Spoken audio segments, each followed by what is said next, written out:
No, this food's really good. We got a pretty good guest. I guess you're. Who are we doing this week? KTrev. This is KTrev. This is KTrev. This is KTrev. Yeah. Dude, This is okay. KTrev. Obviously, like, I've been a fan of comedy for a very long time, but I watched as soon as we got together and started talking about this a little bit. I ran through Letterkenny in 2 days. It was incredible. It's crazy. I always had this thing growing up as a comedian, when I started, I considered being like zero when I first started type of scenario. But like coming up as a comic, I always imagined those like Jay Leno, Adam Sandler, what's his name? The other guys. And they would all be like kind of reminiscing about going through the trenches together. Oh, yeah. And I always wanted to be a part of I always thought it'd be amazing to be a part of like a squad like that, where like down the road, like everyone's hosting crazy shows. That is Everyone's cool. like on another level that, they've changed so many lives. And it's like, I have so many friends right now that are doing so well, and KTrev is for sure up there. And it's like unbelievable what he's doing. And I was telling him, like, I remember years ago, I was in Edmonton. There's a West Edmonton mall there. It's like a huge mall with a roller coaster and seals and all that stuff in there.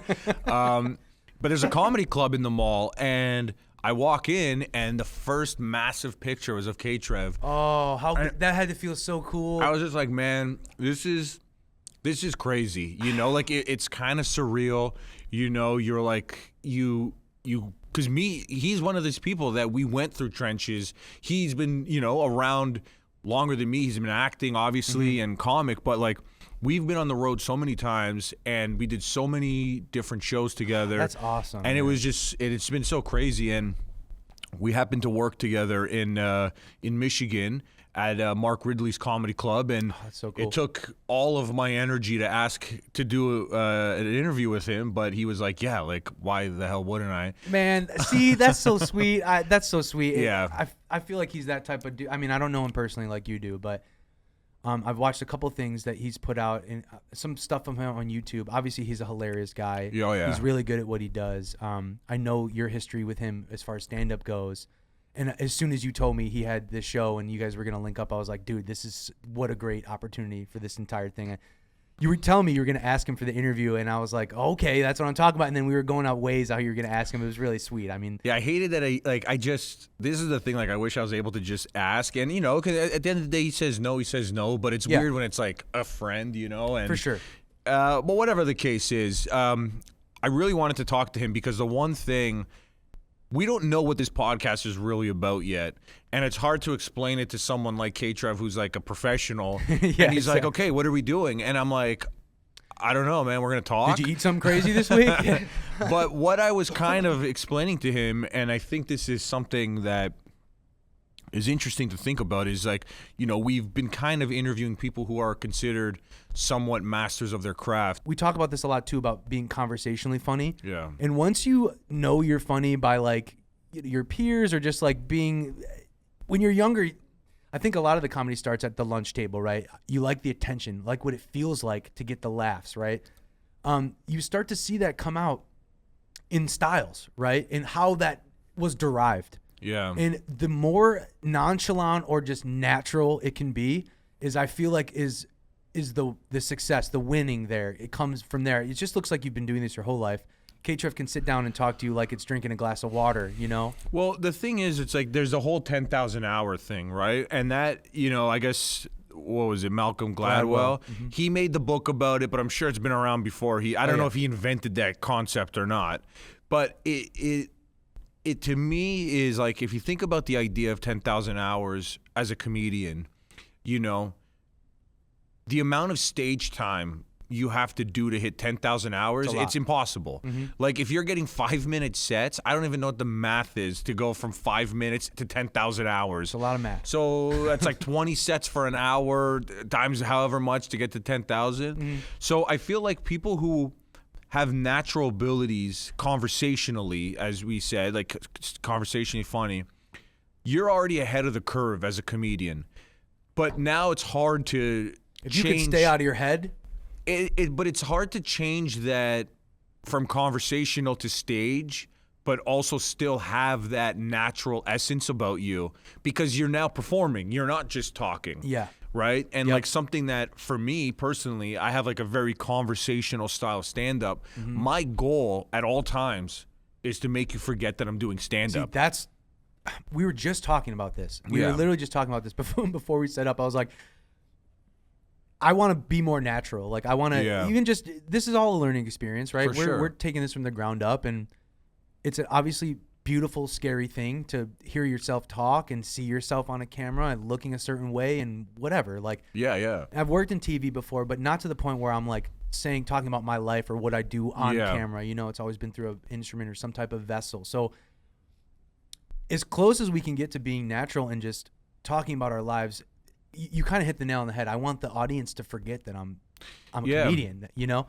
that's real, man. That's where it's at. And that's a very hard thing to do as a comic because you're like, they're paid, you know, if it's a paid show, like they're paying to be there. So they're expecting a show. Yeah. So to go up and then make them forget that there's a show, because you're not going to have people who are on board with it. You know, you got to make them forget that you're having a show. And then you got to now still be funny. Yeah. In the sense of like, hey, you're not at a show, but you are, but you're laughing, but you don't even know why. Yeah, dude, it's creating the world without telling the world you're creating it. It's ripping their world down and and painting yours. And you know, someone like KTrev, you can tell he is someone who's always been a storyteller. It's so funny because I was gonna tie it back into Letterkenny is a great example too. It sets up a world. I get lost in that dialogue. I forget that I'm like, it almost feels like it's all around me. Yeah, you know what I mean? Yeah. It's like surround, because it's so much. It's so immersive in such a. I wonder if that was like a style choice because they do like kind of play with cameras. Yeah, you know, there's a couple shots I watched, and there's this one classic shot of them where they're all on a porch. It's like K-Trev, I forget the girl's name, and then the other guy. Yeah. Yeah. Yeah. And you could see like. There's a straight on shot. There's a shot from the right side and a shot from the left side. Which is probably simple. Very, very simple. Like definitely not how we would approach. Yeah. Like, how can we make this the most complicated thing possible? How can we do everything that's going to make this harder? Like, Just, set a couple cameras up, have a funny dialogue. Yeah. No. We need to have a swooping shot. I got to bring in 2 drones. We're going to have a dog running in the background. Exactly. You could see it and I know it's not effortless. Anything that you do in this world takes work to get it done. But the way their dialogue is mixed with the way it's edited, it seems super simple, very nonchalant in a positive way. Like, it's a goal for sure. It's a goal. And they seamlessly make a world without you being like, oh, I'm going to go into this weird world now. It's like, no, they have a dialogue that's very niche with their region, where they're at. The hockey references are hilarious. There's like quick banter between the hockey ref and like kids that are on the hockey team, and they're constantly shitting on each other, but in a way that's very rooted in like Canadian culture. You know, it's so funny. I mean, for me, it's hilarious. Not having grown up that way and learning about it, it's amazing. And I think KTrev does a great job in his role, kind of seamlessly molding all that. It's amazing. Yeah.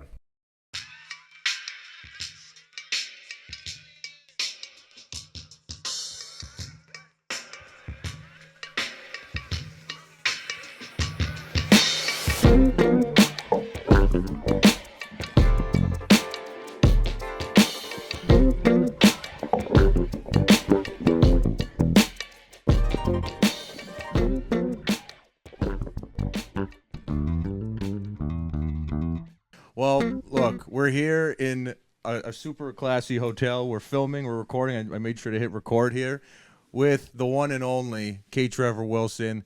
This is the Mom Sauce podcast on location. K-Trev was super nice to do this, and I always hate asking to do interviews. And he really has a hard time asking people to do interviews. He was like, if you got time, do something. I was going to throw it out the window at any second. I was like, man. Don't feel any pressure, but if you got time. I'm super happy that you wanted to do this. Like, first of all, we're here in Michigan. Yep. We're doing Mark Ridley's Comedy Cast, so it's been a good weekend so far. Yeah, it's a sweet little club. This is like a pretty area. This is like, I feel like you were saying it looked like something out of John Hughes movie. Yeah. It does have that very like suburban feel to it. Lots of Christmas lights everywhere. Yeah, We well, saw Christmas lights on a Jeep. yeah, that car was completely covered in white shiny lights, and I think you were right. There's no way that is street legal. I don't think you can drive that car around. At least at night, like maybe in the day it would blend in a bit if it's because I've seen like those reflective paint jobs, which I don't know how those are legal either. So maybe Michigan is, as they say, the motor city, so they know what they're doing here with cars. I'm no scientician. No, trust me, me neither. I was gonna say we're here, we're having a good time. We were actually supposed to come here, I guess, right before the whole world shut down, and Yeah, we were booked to be here in like I guess 2020 or it was probably early 20. It was probably from 2019, and Yeah. the show was supposed to be 2020. Yeah. yeah, and it was one of those gigs that we had to cancel. And it was funny because when I was talking to them about this gig, they were like, we were real excited years ago because we were going to get one of the guys from Letterkenny, but we can't remember who it was. And it was like, yeah, it was me. Yeah. Well, it all comes around. Yeah.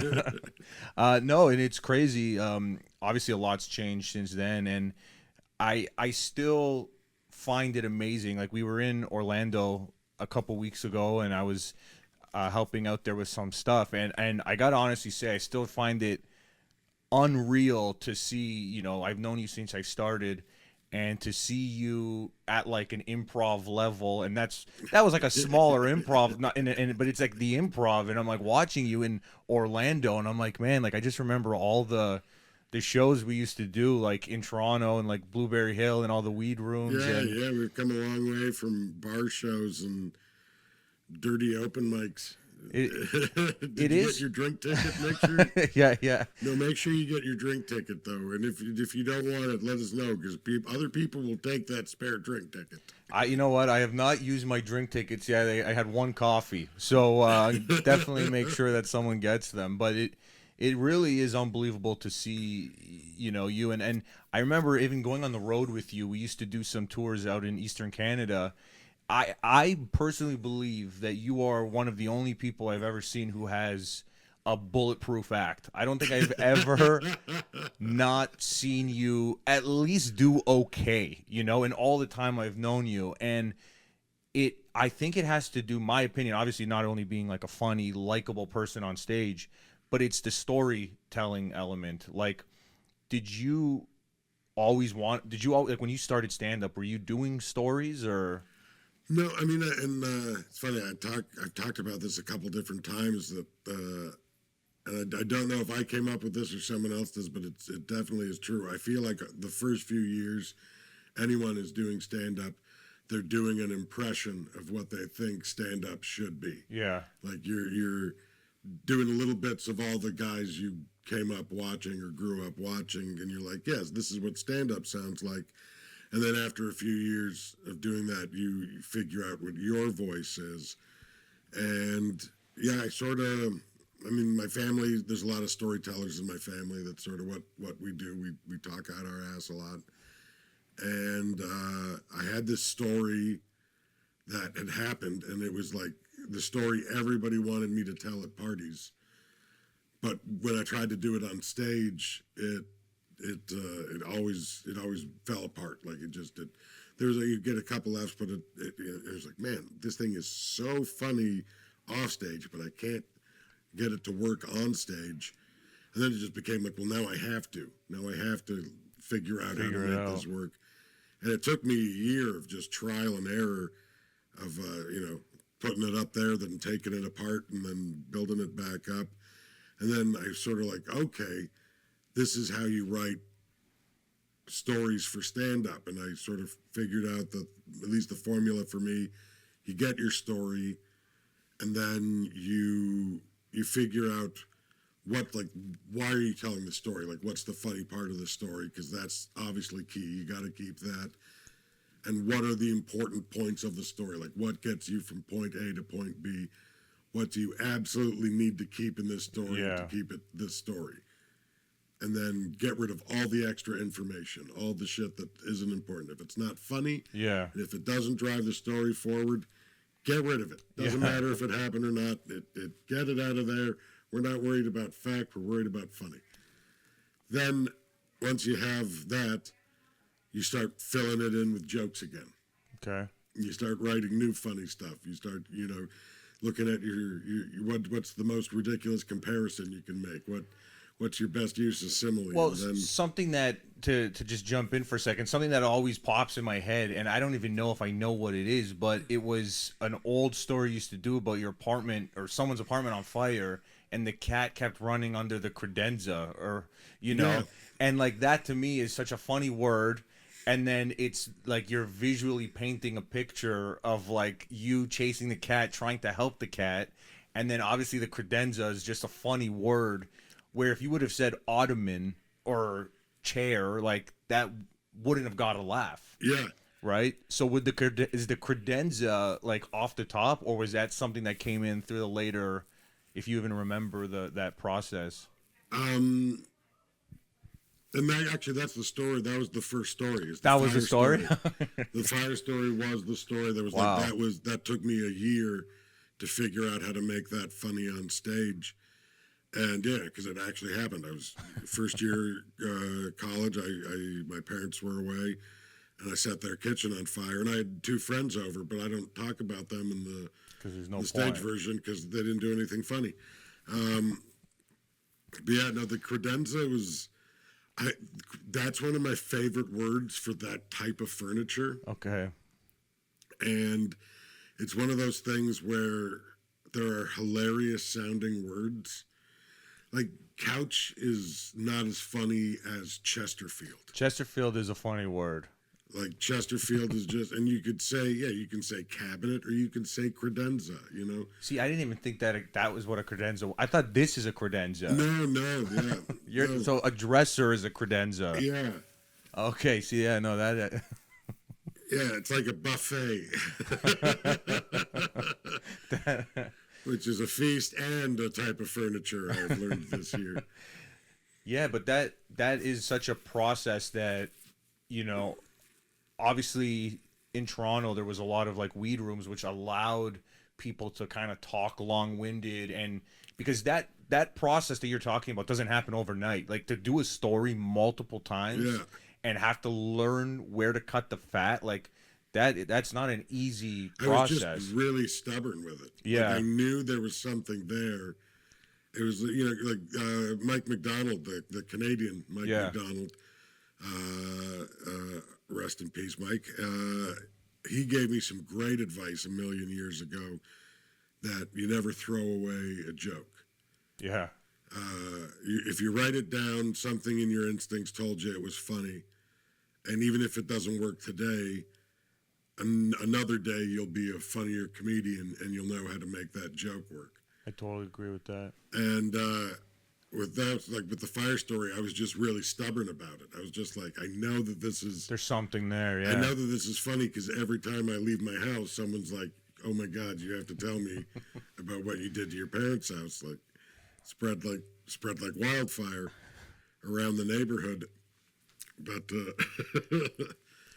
that was the first one, and then after that, I was like, okay, now I know how to do this. And that no one else was doing that. It became my secret weapon. It really, even in my early days of when I was actually doing stuff as a comedian, and I remember showcasing for Just for Laughs or whatever, and people would say it's a risk to do one thing, right? Like try and have multiple jokes. Like to do one joke for 5 minutes, that is the hardest thing you can do in a showcase, right? And you have to truly be like a master of your craft to do one joke, because if it doesn't pay off, you're like walking off in. It has to have the biggest payoff in the world to do that. To make it take that journey. And a lot of people don't want you to do it. Like I had when I did Kimmel, I had the hardest time getting them to sign off on my set because like I would send them 5-minute bits. And they wanted, and they were like, no, we want pieces. Up, We want little bits. We want the best bits of your best bits. And yeah. I was like, okay, well, that's not really what I do, but we finally figured it out. and that is like, it is such a crazy thing, and even yesterday, and obviously when this airs, you can look to see when we were here in Michigan. But no, yesterday you were telling me a story, and like stories, I feel, and this was going back to the bulletproof thing, like it's such a classic form of not like of entertainment where it's completely relatable across the board, and there's like a connection when you hear a story, and obviously with your cadence and your delivery and your whole persona, like you're like telling people, you're like a guy who would be telling people a story, and it's fun. I'm very folksy. But it's like when you imagine, like if I were to like imagine someone telling me a story, it'd be like you, like on it's. Yeah, no, I mean I look healthy but seasoned. Yeah, you've seen some stuff. You look at me and it's like, he's not in the best shape, but he also doesn't look unfortunate. So no. And he's rosy cheeked. I think we can trust him. Yeah, he has some insight. He probably knows the easiest route to somewhere. Yeah, and that is an instant likability. And that fat man knows how to get places without very much effort. That's what I know about him. And honestly, they trust you. The audience trusts you, and they're into it. It's just like, I was gonna say something, I can't remember. But yesterday, you were telling me the story about because I guess when you're at KTrev's level, people will just bring you gifts and presents, and I guess yesterday you signed the license plate, which was hilarious. Yeah, that was the first. Yeah, somebody had a Squirrely Dan license plate. And we show up to the show Thursday, and there was a gift for KTrev of. And it was like an embroidered painting. Yeah, it was like threaded. It said 175,000 stitches, and someone sewed Squirrely Dan. And it's unbelievable, first of all, to see that. But you ended up telling me a story because we were talking about how you're traveling, and you were telling me a story about when you were in Calgary, and I just today when I was like doing some stuff, I was just laughing, picturing this story. If you want to kind of end off on this, if you do the Calgary Festival, what they do is they have like a swearing in ceremony where the people from Calgary tourism come down and they swear you in as an official Calgarian, and it's the white hat ceremony, they call it, and and they bring you the white Calgary cowboy hat, and you wear it on your head, and you have to repeat an oath to Calgary or something like that, and end it with a yeehaw, and it's very cute and it's very nice, and you get a free hat, but it's one of those gifts where they've now gifted you a problem to solve. Now you have to figure out how to get this thing that you weren't planning on coming home with. Because Calgary hats aren't foldable. Cowboy hats. Like this is a proper ass fucking like cowboy hat. This is a good solid cowboy hat, and I didn't have room in my luggage. I traveled light for this one. I think I brought a carry-on. Like I just had the little roller wheel in my backpack, so there was no way it was fitting in my bag. I wasn't expecting a 10-gallon hat, and so I had no other choice but to wear it on the plane back to Toronto. And this is the part I was telling you. When you're in Calgary, it's fine. Yeah, just everybody has a big guy hat. Walking around with a huge cowboy hat. Me with a white cowboy hat in Calgary, I am blending in. I am amongst my people there. The moment you get off that plane in Toronto, you were just the asshole in a cowboy hat. Yeah, people are like, man, this guy, first of all, have you ever worn a cowboy hat? I mean, I've worn one, sure. In public for that amount of time? Maybe you took it off. Did you take it off on the plane? sometimes, yeah. Like I didn't just leave it on there the whole time, but he was like, "What are those things? Where else was I going to put it?" No. And it's because that's a bold fashion choice, and like. No, I've had to wear cowboy hats before because struggling comic days, I would do like promotions. So I've been hired to be a cowboy at corporate events over the years. That is probably a tale for another day. I've worn my fair share of cowboy hats. I think like it would be one of those things where if I didn't see you in a long time and I just happened to like see you walking in the airport with a cowboy hat, I would probably be like, I hope he's okay. Like, just because like it is such a bold fashion choice that I wouldn't think that you were gifted that hat. I'd be like, this is now him. He's wearing jeans and running shoes and a cowboy hat. Like, but it's one of those things because I have that like actor's brain where it's like you never know when you're going to need it. Yeah, no. And if it's like a legit, like I don't think cowboy equipment's cheap. No, good proper stuff is real expensive. Yeah. Proper made hats. Well, you know what? We did it. Proper made hats. That's what we're going to go out on. Proper made hats. Let's all just imagine KTrev wearing a cowboy hat, walking around the airport. I hope all the audio is recording. And that's it. KTrev, thank you very much. Thanks for having me, bud. I'm happy that we did this, and I'm sorry for putting you out, but it's okay. It's okay. I got to stop apologizing for interviews, but no, we're good. Very Canadian of him. Thank you. So, one thing before we get, had a little bit of a debate. Are you more of an apple or pear person? You always do some shit like this where it's like, it should be an easy response. But I love both for different reasons. I can eat a nice ripe pear, given a Bosque, maybe a red pear, if we're getting crazy. I could get into that completely alone, like without anything else. Just wash it, have a cut of pear, and it's fresh. I love that. But apples, we can dive deeper with apples. Sometimes if I'm feeling naughty on a Tuesday night, maybe it's 9:30 p.m., I cut apples with peanut butter. And then You eat apples at night? I thought you're not supposed to. Who said that? What is that? I thought late night apples at nighttime I heard hurt your stomach. Well, this is at least what my dad has told me. First of all, I love that. that old wives' tales are the best. Oh yeah, this is an old one. Right? I don't know what's real. My parents have been telling me to turn the light off inside of the car since I was a baby because while you're driving. Yeah, because you'll get pulled over because it's illegal. Yeah. Why do you think the light's on? No, it can't be legal if it's on the inside of your fucking car. That's for sure a classic. That's a classic. Tale. Yeah, you know, like, yeah. We had a couple other ones. You'll masturbate too much, you go blind. Oh yeah, that's from the old man. Yeah, that's a classic. Yeah, those are. It's so weird because they must have started from somewhere though. But I never heard the apple at night. I heard eating I just at heard night that it's hard bad. on your stomach. I have a leather sack down there because I eat some fucked up shit. Like, yeah, like and what do they call after hours? I'm like a skilled after hours eater. Those mints?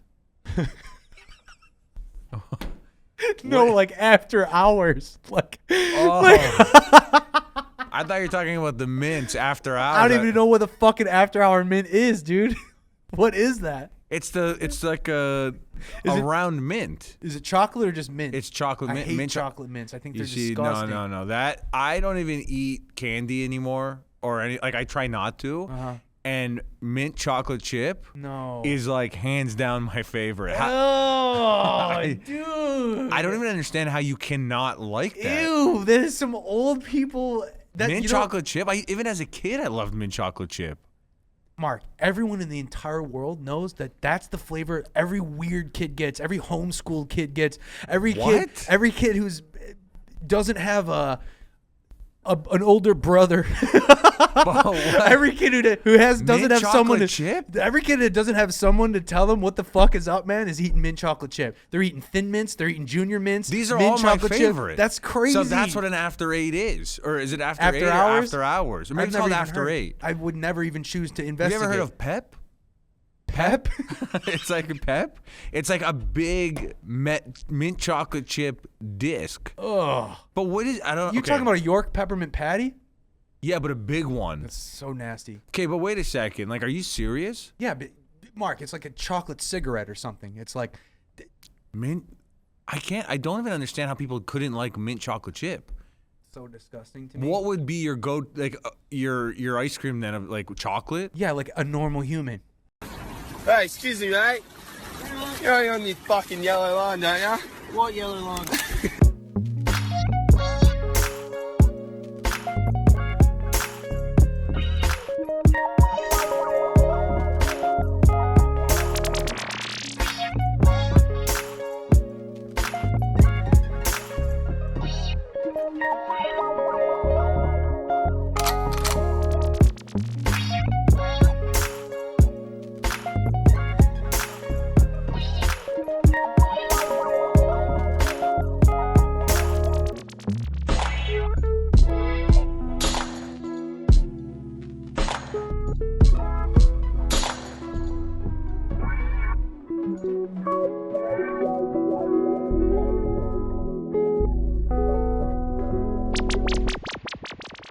It's one of these things where like, who am I talking to about ice cream? You know? And Okay. it's like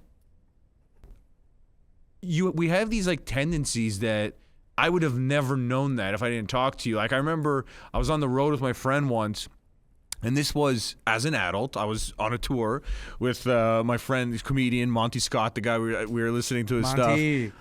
This is a very weird, I guess, kind of personal thing, and it's gonna sound really bad, but I, for whatever reason, did not dry myself when I got out of the shower. I would dry myself out of the shower. And I've done this my whole life. No one has ever said that I was doing it wrong because I've never had someone in that world to be like, what's happening? So I'm on the road with Monty, and he keeps going in the bathroom, and it's like water everywhere. And he's like, buddy, like, what's going on in here after? Yeah. And I'm like, I'm just like getting out of the shower, and I dry myself. And he's like, you don't dry yourself In the shower? And I'm like, no, because the shower, like, in my mind, I'm done with the shower. So I walk out of the I shower. gotta get out of there. I'm like, that's it. I'm done with this environment. I'm now going to change. Honestly, this is, I would say 25 years of my life, I did not even realize that this was a You thing. didn't go into the bathroom after the shower and like step on water and shit with a sock on? That would fuck me up. Like that would immediately be like, I'm doing this wrong. You know what, man? That was another thing. I just never had any formal bathroom training, I guess. Like, because I was with my other friend. We were I was with my friend, another friend of mine, and he has to wear shoes in the bathroom for that exact reason. And I'm like, what are you talking about? And he's like, man, I don't want like my socks to get wet. And I'm like, why are your socks?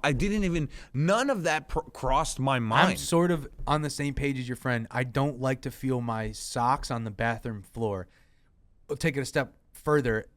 If there's a bathroom carpet or rug, Yeah. I feel like I'm safer on it for some sure. reason. Yeah, yeah. I'm not. It's just as dirty as the floor right For fucking sure. next to it that everyone stands next to. But there's no way in hell my body's not getting dry before I get out of the shower.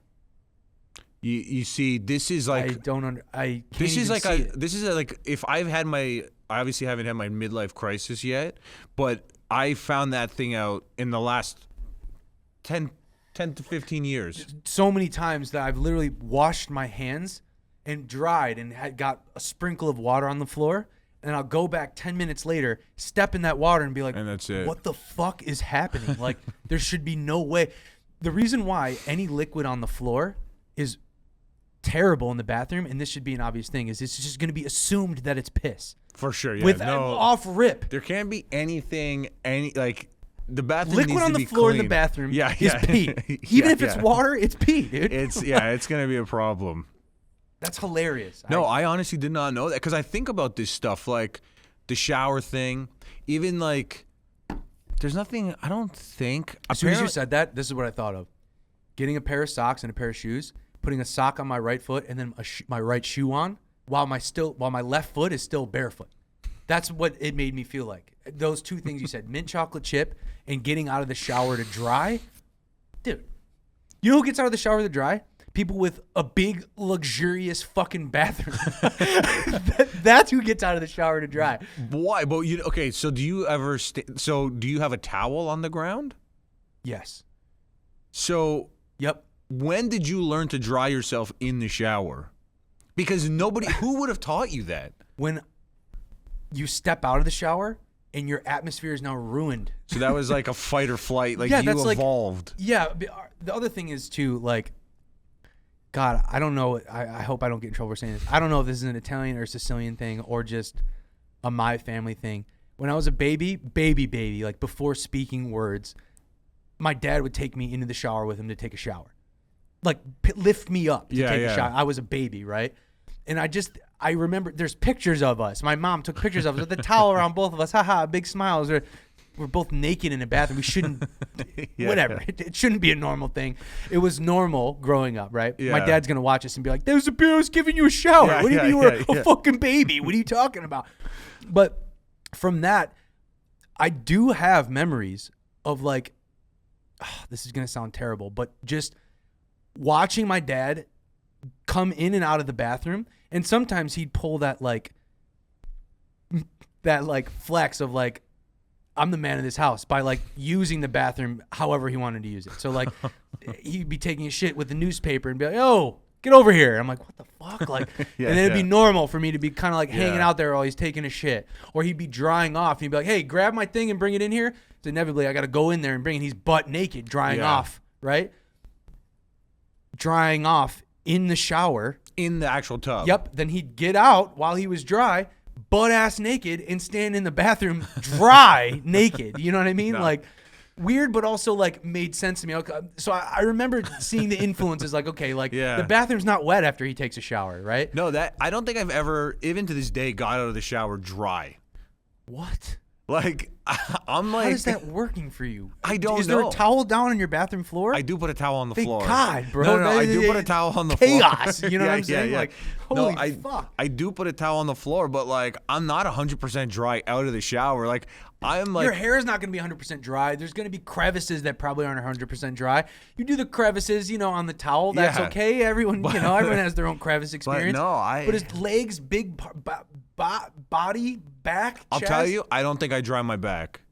Ever? I do not think I dry. Oh my God, dude, I'm gonna get sick. You're joking? You put a t-shirt on with a wet back? I can't even understand that. Is that for real, dude? I don't know now. Shut up, dude. No, I'm dead ass right now. I can't deal with that. Like, I almost walk out of the shower and just live life. Bro, this is crazy, dude. I'm like gone. I'm what the fuck is that? I'm just done with it. I throw in the towel. Literally. Literally. Okay, wait a sec. On drying myself. Oh my God, I literally have a stomachache. So the idea of putting on a t-shirt with a wet back is fucked, man. It's so fucked. It's clinical. Like, you know what I mean? Like, you should talk to someone about that. You're okay with your shirt being wet. Not only just the shirt being wet, but the way it feels to have a big piece of skin with a wet shirt on it. I don't even think about it. Oh. Like, I honestly, like, I just don't know when I would have learned that. Like, to not... I'm so distracted. How are we going to talk about how our weeks were now? Like, this can't. But oh my God, dude. But no, like, how do you, like, these things are like. I'm going to quote you. I don't even think I dry my back. I'm like, what the fuck, bro? Well, it's like. That's wild. I cannot. You got nothing, dude. I cannot confirm or deny that I have a dry back. If we were famous and this was a conversation and we had like, numerous comments on YouTube and just shit to scroll through, I guarantee you, mint chocolate chip, drying inside the shower, and one step further with the wet back, I'm winning every one of those. Like, as far as comments go, dude, it's over. That's insane. This is why we're doing this, because I need to learn how to be a part of society, clearly. Like, do you know, recently I had to Google how to use a thermostat. I watched a 10-minute video on how to set a thermostat. Yeah. And And I've talked to you about this before, and it's like, do you understand the different functions of the thermostat? If you're from Buffalo, you need to understand the different functions of a thermostat. So you know what the on and auto is? Oh my God, yeah. Auto is for when you set the temperature for a temperature that you are comfortable with being at all time. If you live here, there is no such thing.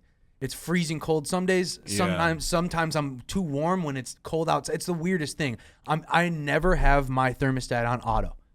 I'm always never. Not in my apartment here. I'm always changing it to my liking depending how. So you have it on? I have it on. Okay, well now this is what I've learned. There's a difference between on and hold. Yes. Do you know the difference? Well, I recently found out. I wanted to hear you. I want to hear you say the difference. When I first moved here, first of all, I've told you my heat is electric, which is a disaster because it's not radiator. It's a full on like central air system. Okay, and I have it's not a loft, but I have higher ceilings, so my place is cold, which sucks. And when I first moved here, it was obviously cold. I've never had to pay for my utilities on top of my rent before. This is the first time in my life, anywhere I've ever lived, utilities has always been included. Wow. So I'm like, oh, okay, I just put the heat on. And my bill a little bit more, was like, honest to God, $300 to $400 a month. I was having a heart attack. Yeah, that can't be. I then found out about on and auto, where auto circulates. I love this. And what it does is when it hits that temperature, you set at, then it shuts off. Yep. But exactly. here's the $1 million question or catch: the thermostat's in my room. And then I was talking, I think, with my dad or with someone. And they're like, why the hell is the thermostat in your room? It should be in the biggest area. Open room. Yeah. So now I'm never going to have proper temperature. So until this year, I had it on hold. Okay. I had it on hold. And then I'm like, you know what? I'm like, there's something wrong. I got to watch a video. So I went down a thermostat rabbit hole and I watched like a bunch of different videos because there's only 5 buttons on there, but it's terrifying because you don't know if you screwed up until the end of the month. Right? Some people have compared the thermostat to a trumpet. It's like, because a lot of those buttons do a couple different things if you touch them differently or hold them longer. Okay, so I've never held the button, but I did buy I bought I bought thermometers for my apartment to see what the hell's going on. And now what I'm doing is scheduled. I've done a schedule, no hold, pure auto. Yeah. And it's on hold, and I've set it to change in the morning. That's the thing. Depending on because your thing is electric, auto could be tough. Because if you are cold all the time, you're going to get a big bill if it's on auto because it's just going to be pumping until it gets to that temperature and then. But I think that's why the thermostat has to be in my room because I don't know if that was a planned thing or they just didn't know what they were doing and they put it in my room. Because if it was in the main room, it would. I don't even know. That's the thing. Yeah. But it is cold in that main room too. I've been in there. We've been in there. I feel like the wall is held up with newspaper and probably a dead squirrel. Oh my God. But yeah, no, it's like, how do you learn this stuff? You know, like where the hell are we supposed to? I had this conversation. I got in this weird conversation with my dad recently because he'll shit on me every time I spend money a way that to him seems like flagrant or just like I'll bring home a bunch of food from in my car. I brought home a bunch of food from that deli we ate from today. Shout out to Louis. Oh yeah, no, I was gonna actually mention this actually because I was gonna have some of this. Deli out in what's it called, Louis? Yeah, Louis Deli, Louis Import Store out on Main and Transit. No, this is on really the suburbs good. there. The food is fucking banging. But I was bringing him some stuff, and I'll bring home pizzas or stromboli or something, and he'll be like, oh, every time I do, we got an aristocrat.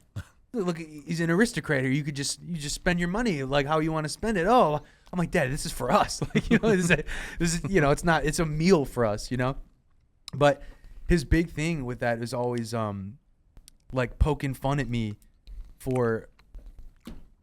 I lost it. I literally lost the main thing we just started talking about. What?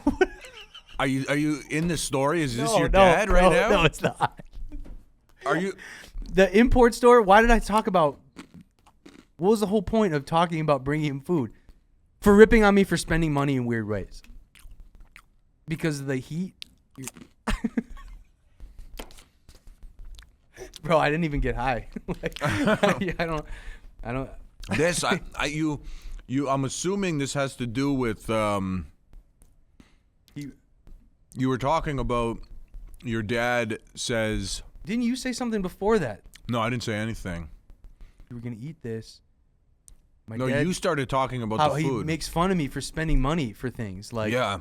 He calls me an aristocrat. I'll bring home the food. There was a point. There was a whole topic before that, which is going to be hilarious now. Oh, God. Welcome to the Mom's House podcast. But, so what? He makes fun of you for being an aristocrat? Yeah, so, like, it's kind of like this old school mentality. I think we were talking about your heat.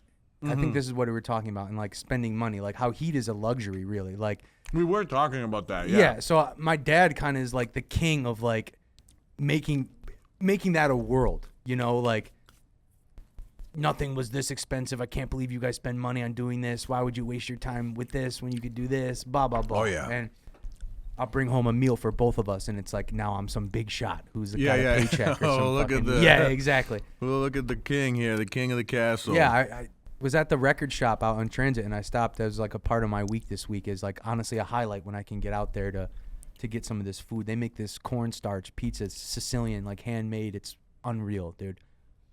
Pasta fagioli too. Everything from there is banging. Oh, really good.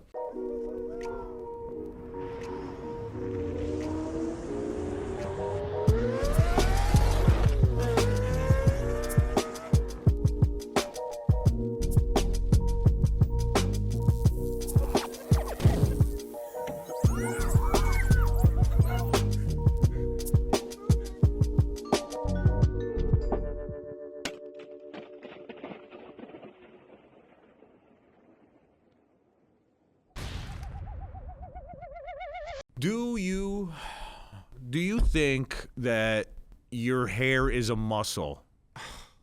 Come on, dude. I only let me finish then. If this makes no sense. No, it makes. This is great. Look, I have a shitty beard, very patchy. It never grows in here. But you know what? I'm trying to make it a goal to shave more. I don't like this. I'm just lazy, and unfortunately, I live in Buffalo, and I have no reason to shave, you know? But I would love to be like one of these guys in like the 30s that shaves every morning and has a thing, but I can't do it. But I've noticed in the last week, I've shaved 2 times. Is it coming in? More hairs are coming in. Hey. And it starts to make me think, and I was like, you know, there's obviously the idea of like stimulation or something. Okay, yeah, we'll get. But what I was wondering is like, do you think kids who had a lot of haircuts as a kid don't go bald, and then kids who didn't get haircuts start to lose their hair? And that's what I mean by the muscle. I'm living proof of that debunk right now. What do you mean? I got a haircut all the time as a kid. I'm totally losing my fucking hair. Really? Yeah, dude. Yes. Oh, okay, it was like a fun family thing for us to get haircuts because a lot of barbers you guys got we knew. family haircuts? Not like you know, mom, dad, Okay, that was like brother 4 chairs. down, but it'd be like me, Phil. Yeah. And my dad would take us to go see Lou Saviano on Delaware Ave. And sometimes, you know, my dad would be like, yo, Lou, give me real quick before we get out of here. You know what I mean? Yeah, it's like a thing, yeah. So it's kind of like a family. It was more like the boys are going to hang out at Louis, right? But we were getting haircuts. I used to get my haircut religiously as a child. I don't know why. I wasn't like 4 years old being like, haircut. But my dad would be like, we're going to see Lou. And I'd go, you know, we'd sit in the chair, it'd be a thing. They'd put a sucker in our mouth, and we'd have like a day at the barber shop. I know for a fact that that's not a real thing. So that's not. Sorry. It's not a Yes. muscle. No, it is not a muscle. No. Well, okay, and it's funny that you've actually. I've wondered something that hopefully you could help with. Here we go. Why do the barbers in Buffalo not face the mirror? And you've said that you've actually talked to your dad about this. No, I talked to the barber where we go and get our haircut. You actually talked to the barber about this it? needs pretense. Yeah, dude. Mark needed a haircut in Buffalo pretty recently. Yes. I've been going to the same barber since I was not joking, like 11, 12 years old. I gave him the info to this dude. This is not Lou Saviano. I would see before 11 and 12, like baby style. Time or age? Age. Oh, I thought you had like multiple barbers throughout the day. I've had yeah, we go a couple different barbers. You go to the older guy in the morning. He's more aware in the a.m. I get the shave from Louie at 9 a.m. and then I get the fade from Nick. I was like, around I 2. don't Yeah. know what your schedule is out here. You could be shaking and baking. When I was like a baby from the ages of 0 to like 11, I'd go with my pops to this place, Lou Saviano's, Louie the barber. When I started to make my own decisions, a little later than that, let's say 13 years old, when I wanted to go like where my friends were getting a haircut or I saw a haircut I liked and wonder who could do that. I went to this place, shout out Good Looks. I'm the shout out, Mark's laughing because I'm the shout out king. Good Looks on Hurdle, Nick Capola. I've known him since I was a kid. And Mark needed a haircut. Make a long story short, Mark needed a haircut. So I go, I'll give you my buddy's number. Nick, hit him up. Someone in the shop will be able to cut you. Let me just add a pause in this story because before we even got to that point, I got one haircut in Buffalo. Oh, yes. And I have a guy that I've always gone to in Toronto. Okay. Okay, first of all, my cousins cut my hair most of my life.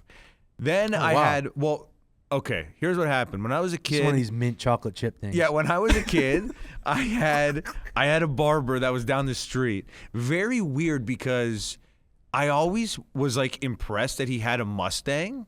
He had this red Mustang in the parking lot. American Muscle, baby. And then I remember like a couple years ago, my mom told me that it wasn't even his. He would lie to me as a kid. And I was like, what? And she's like, yeah, like his name was Dominic. He's like, yeah. Yeah, she was like, Dominic, that wasn't his Mustang. That was from the tanning salon next door. And he would just like entertain me. Yeah. And then I guess that I tried to get a job there as like, I was like 7 years old.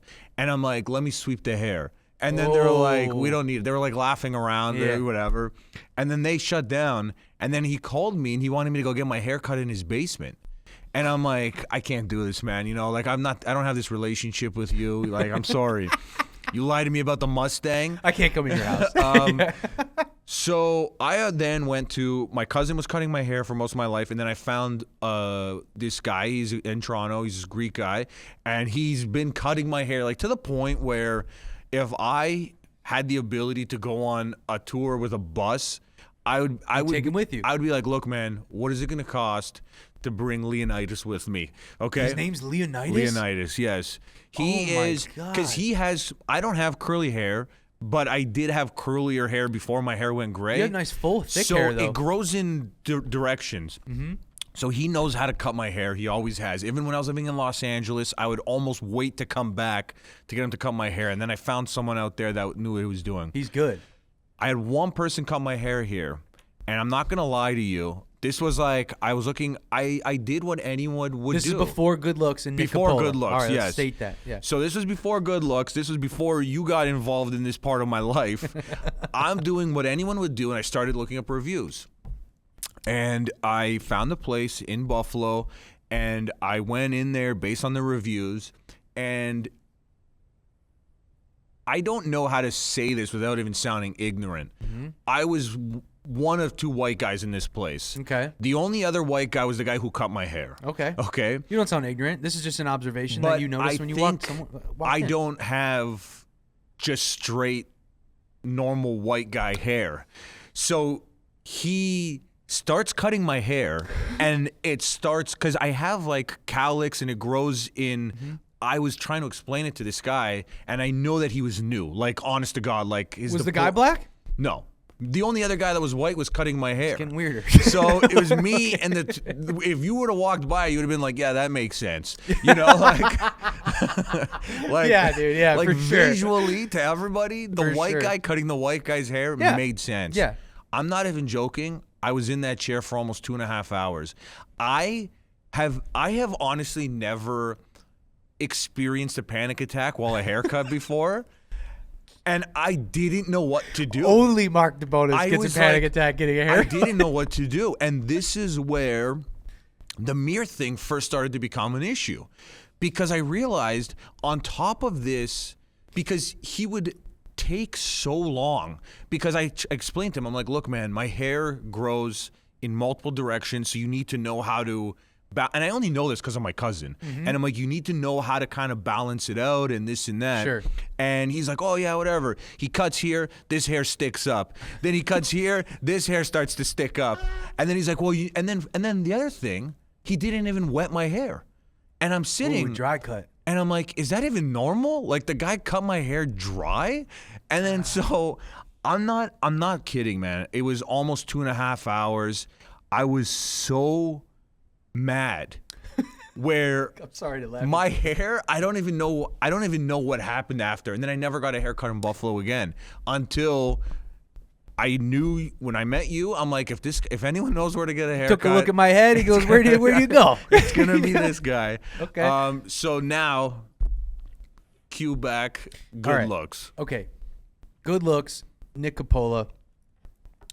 Extremely talented dude. It's funny that you said a couple of the things you said. So Nick's a little older than myself and my brother. My brother's the one who introduced me to Nick. He started going there off of a wreck of a friend named Dan Rizzo. Just a city full of paisans. You can't get away from us. Everyone has that fade that starts below the knot of your head. You get the classic mushroom Italian kid, you know? So we've been going there since we were kids. They changed locations. They got a nicer shop. The one you went into was actually down the street from their original shop. Okay. But I remember being a kid and hearing Nick talk about traveling to New York City, cutting some famous rappers' hairs, just knowing like a little bit about the circuit of what that's like and how normal it would be to have those people actually hire someone to come on the road with them and do their hair come on the tour bus with them and be a part of their team or whatever. Similar to how Snoop Dogg has like a professional roller. I mean, I've heard about that. And the guy's making good money too. Yeah, he's making exactly as much as he needs to make doing what he's doing. More than he needs to make. It's unreal. But yeah, the stories were How awesome. much do you think that guy's hands are insured for? It would have to be his hands that are insured, or would his tongue be insured? No, I feel like it'd be a whole, like they would just insure him. Like it'd be life insurance. Oh, okay. So They'd you don't take a think his whole tongue would policy. be insured? No, they take a policy out on this motherfucker. Oh my God. The roller is insured. You know how long I've been trying to get a gig? This motherfucker is. I roll know. great blunts, dude. Like, You got to put it out there, man. oh, it's ridiculous, man. Anyways, so I was going to Nick from a young age. I was going to Nick, and I watched him like grow too. Like as a barber, and he has a family. I played his wedding with Wow. Zuri Appleby, the bass player for Lizzo. Good friend of mine. Me and Zuri were young. We played Nick Coppola's wedding. I have all these memories of that stuff. Few memories of getting my hair cut. More just the shop. It's funny you said sweep the hair. It's like a known thing from as a kid. When you walk into the barbershop, you just start sweeping. You don't ask anyone. You go to the corner, you pick up the broom, and you just start Wow. Since I was a kid, I would just walk in the shop. What's up, Nick? Go get the broom and start sweeping. Sweep up his whole Were you area. the only kid that did this though? No, you know what's funny? I recently got my hair cut. I sat in the chair, which was not facing the mirror. Some kid who was younger than me comes in. He's wearing a white tee and sweats, how I would go get my hair cut back in the day, without not skipping a beat. He looks at Nick. He goes, "Hey, Nick, how's it going?" Goes to the corner, picks up the broom, and starts sweeping up the shop. I didn't even think. I looked at him. I was like, "Yep, that's exactly." That's That's crazy. We've been doing that since we were kids. It's just a classic thing. You show your Your- admiration or yeah, whatever, yeah. and you just start sweeping, and then you get that cut. You know, so you're gonna get a good cut after you sweep the shop. You know what I mean? But okay, this whole conversation was started because The mirror. the mirror. Mark got a haircut. Baffled. The entire cut, he was not faced in front of the mirror. Since I was a child, every single haircut I've gotten in Buffalo, I have never been faced towards the mirror, looking in the mirror, getting a haircut. Now, it took you saying that for me to even realize Yeah. this whole get out of the shower without drying, same type of vibes over here with the get my hair cut not facing the mirror. Definitely Yeah. not as weird. but, Yeah. but I never noticed until you said it. Never once in my entire life have I faced the mirror getting a haircut. Louis, when I was a baby, Louis the barber had mirrors all over the shop. One in front, one behind you. There's a million Doms, you know what I mean? Yeah. And Louis getting my haircut. So that wasn't a thing. But anyone who has like a chair or rents out a chair and has their spot, you're turned the opposite way of that mirror for the entire haircut. I have to. In I'm Buffalo. going to argue only in Buffalo. You may be right. Now, it took me a minute to grab my balls and ask Nick this question because I'm very curious to know. Because it is something where you don't want to offend like the way this has been done for a long time. I have a theory on what I think it is. Clearly, I know your theory is probably going to be right, but clearly it's a thing where it's been happening to me for so long that I didn't even notice. For me to ask is kind of like, whoa, let's see, what do you? Yeah, did what you you? say why that are you asking? I said something? No, I kept it. Okay, because I got an appointment there next No, week. Yeah. no, I did this right. I did this because I knew it Yeah. would look weird for both of us Yeah. for me to be like, whoa, my buddy came in. He's like, why am I not? Yeah, why am I not facing the mirror? Why Like, can't you're I kinda- see myself get a haircut? You know. So I was like, I did good. I looked around, and then I did the thing. He like stopped. He was texting someone, right? So then I turned my head completely around. And I was like, Nick, since you always been cutting my hair, do I not face the mirror? And then I look around. I go, look, no one's facing the mirror like in the whole you shop. had a whole. So I had a whole. had a whole I thing. brought the thing, and now everyone in the shop, T next to him. There's a couple. Cecil is like on the left. I start getting quick, like He's on to us. zzz, shuts off, and start getting looks. And I'm like, hey, it's all good. I'm just curious. I'm not gonna not come to get my haircut. I've been coming here since I was 13 years old. But it's just I find it so interesting. I didn't even think about it. Like I haven't looked in the mirror this one time. He goes, yeah, I give you the mirror at the end. That I was was like, I go, okay, all right.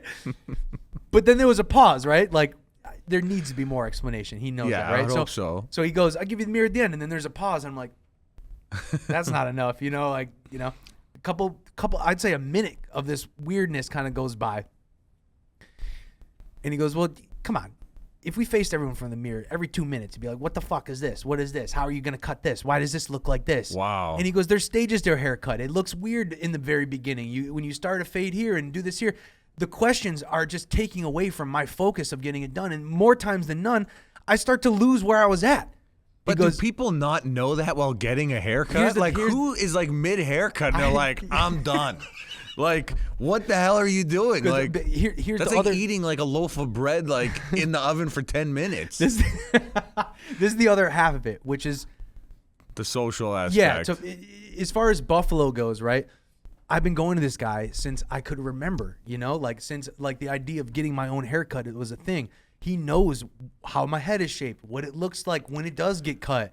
He's gonna cut it the way I want it to be cut. Like in the very beginning, I remember like a couple times where I was like, I don't like it this short here. Yeah, okay, yeah. next time we'll do this instead, blah, blah, blah. And you start to get in a rhythm of how it is. This is how it is every time now. I've been a client for years. There's no question I'm going to get exactly what I want every time I fucking sit down. And one thing I was going to say was when I got my last haircut there, we booked my next appointment. He's like, "You want to just book another appointment right now?" And I'm like, "As long as you remind me. Like, I'm not like this once a week. I get a haircut like once every like 8 months. You know, that's like not me, yeah. So I'm trying to up it up maybe once a month, whatever. But I left and I'm in my car and I'm like, why didn't he take a picture and put it in the calendar? I'm like, because if he's gonna ask me next time, what do I want? I'm gonna be like, whatever you did last month. I don't know what the hell it is. So, okay. You should have taken a picture and put it in, and barbers should have that in their calendar. If I make an appointment with you, Wow, I didn't even think they about should that. have like a full-on VR. This is what it looks like. A whole 360, That's quick it. 360 video of what Why this was is like. that not? Mark DeBonis, he goes back in his phone this That's day. it. Oh, this is what we're doing today. It's like I got my schedule today for my appointment. This is my haircut. Redo that. It's like the book. Hacky. Okay. Here's the thing too, man. It's a culture, right? Like there's Yeah. barbershop culture. And a lot of it too is the vocabulary used to explain what I want to look like. Fade, skin fade, higher up over here. I want a number 2. Do you know what a number 1 looks like? I know exactly what a number 1 looks like on my neck. Like that's part of the culture of whatever that is, right? So I know sadly I have a few friends that go to supercuts still. It's like a thing, like they still go to supercuts. They don't even know what to ask for. That's terrifying for me. I could never not know what to ask for. Just give me a haircut. What the fuck does that even? I'm that person. At that point, that just means we're buzzing my hair off. You know what I mean? Yeah, like, no. It's short now. I Like, literally tell them, cut it in half. Like where you can see, this is actually what I told them. I'm like, honestly, man, I don't know how to describe it, but you can see where my hair starts to turn. Cut it from there, but keep a little bit of weight so it doesn't stand up. Like I don't want to have like a buzz cut. Perspective and proportion wise, though, it all changes, right? Because even if you were to take, but this is their job to know. Of course, right? This is out of my realm. This is like I'm giving you my receipts. You're the accountant. So you do your magic. Okay. I'm giving you my past After knowledge. a while, it will turn into a thing where it's like, last time you cut it shorter this way, it looked good versus the other time where I liked it like this last time. Could we go short? And he'll go, oh, I do remember actually cutting it shorter that time. Does he remember? I don't fucking know if he remembers. Probably not. But I do know that he knows like what a certain number will look like. And then if you tell him your hair moves a certain way, like they can work to that, and that knowledge I do have from my cousin, because I know that that's enough. My hair grows, for example, left to right. Sure. So I've learned that if I cut it this way, it kind of sits better because it like floats more. Where if I go this way, it's more like it's uneven. It's a weirder cut. It doesn't settle right the way you want it to settle. But I find so we are not sure if it's just Buffalo that doesn't face the mirror while cutting a hair. Because I, honest to God, have gotten haircuts in other cities before. And I took my father to go get a haircut last week. He doesn't go to Good Looks. He doesn't go to Louis anymore. He goes, I can't remember the name of the spot. Some young, like, hip kid cuts his hair. Like a kid who's given, like, fucking $40 fades is cutting my old man's hair. And as soon as he walked in, he takes a seat. Who does that? Your dad or the barber? The door. Your dad. My dad. Your dad just turned to the door? No mirror. Instinctually is like turns away from the mirror. Now he's sitting at the door, and then the guy starts cutting his hair while he's facing the door. So my dad I could see what he was thinking. Oh, I know. I'll tell him this is what I want. This is what I normally get. That's too much trust. So then he gets in the car, right? I'm waiting in the car for the entire haircut. I'm taking videos of my zooming in watch. I'm like, what is going on right now? Like, sits in the car, flaps down the thing to look at himself, and the thing he just goes, nope, this ain't it. And I was like, well, what the fuck, man? Like, what do you want him to do? Now you gotta wait. Now you can't go back in and be like, hey, listen, what can we do with this? He's gonna be upset. It's not gonna be what you want still, like. No. So because this ain't it. Too much pomp in front. I don't like it. When I take a shower, it's not gonna stand up like this. That's the other thing that I think it is a false hope that you could redo your hair however they do it. Not like because it is never gonna be like, and it's not even like they're amazing stylists. It's just someone else is doing your hair. I do this thing that pisses off Nick Capola every time. He'll give me a fresh cut and he'll comb it, everything the way it's supposed to, like how he envisioned the cut to look like. He puts the mirror in front of my face and then I go, and then I literally just like push my hair to the side. I'm like, there it is. That's done. And he'll literally ask me, he goes, you just fucked it up. Like you just, the part that you complained about, the receding part, I covered it. Now you just moved hair away from it. Like I was like, I don't know what to tell you. This is what it's supposed to look like. This is what I want. This is how it is. It's funny. Maybe we'll drop a clip. I want to show this clip of my dad. I took my dad to get this haircut last week, and just to see his reaction after, I thought he looked great.